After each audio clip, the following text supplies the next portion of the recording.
हाल ही में AI industry में एक ऐसा घटनाक्रम सामने आया है जो आने वाले वर्षों में ग्लोबल टेक सेक्टर और स्टॉक मार्केट्स दोनों की दिशा बदल सकता है। ओपन एआई ने अमेरिकी रेगुलेटर एसईसी के पास आईपीओ के लिए गोपनीय S1 दस्तावेज दाखिल किए हैं और रिपोर्ट्स के अनुसार कंपनी का संभावित वैल्यूएशन $852 बिलियन से लेकर $1 ट्रिलियन तक पहुंच सकता है। यदि यह लिस्टिंग सफल रहती है तो यह इतिहास के सबसे बड़े टेक आईपीओ में से एक होगी।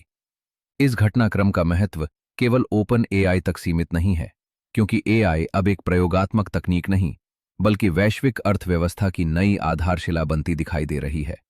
एआई मॉडल्स को विकसित करने के लिए विशाल data centres, advanced AI chips और भारी मात्रा में बिजली की आवश्यकता होती है। ऐसे में आईपीओ से मिलने वाली पूंजी ओपन एआई को अपने कंप्यूट इंफ्रास्ट्रक्चर का तेजी से विस्तार करने में मदद करेगी। इसी कारण एआई कंपनियों के बीच नई कैपिटल रेस शुरू हो चुकी है। ओपन एआई की प्रमुख प्रतिद्वंद्वी एंथ्रोपिक भी गोपनीय आईपीओ फाइलिंग कर चुकी है और बाजार में निवेशकों का ध्यान तेजी से एआई सेक्टर की ओर शिफ्ट हो रहा है। इस बदलाव का एक महत्वपूर्ण पहलू फाइनेंशियल ट्रांसपेरेंसी भी है।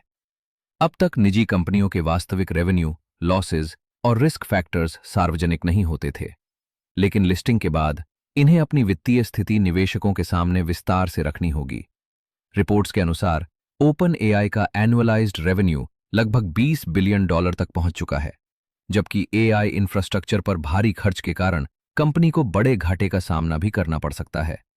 इसी बीच ओपन एआई ने अपनी संरचना में बदलाव करते हुए पब्लिक बेनिफिट कॉरपोरेशन मॉडल अपनाया है, ताकि कमर्शियल ग्रोथ और एआई सेफ्टी के बीच संतुलन बनाया जा सके। सीईओ सैम ऑल्टमन ने ऑटोमेटेड एआई रिसर्चर्स विकसित करने, वैश्विक आर्थिक विकास को गति देने और प्रत्येक व्यक्ति तक पर्सनल एजीआई पहुंचाने जैसे दीर्घकालिक लक्ष्यों को दोहराया है। भारत के लिए भी यह घटनाक्रम महत्वपूर्ण है, क्योंकि लगभग $1 ट्रिलियन का संभावित वैल्यूएशन पूरे एआई सेक्टर के लिए नया बेंचमार्क तय कर सकता है। इससे भारतीय आईटी कंपनियां जैसे टीसीएस, इन्फोसिस और विप्रो अपने एआई व्यवसायों को और तेजी से विस्तार देने के लिए प्रेरित हो सकती हैं। साथ ही एलआरएस व्यवस्था के माध्यम से भारतीय निवेशकों के लिए भी वैश्विक एआई कंपनियों में भागीदारी के नए अवसर खुल सकते हैं।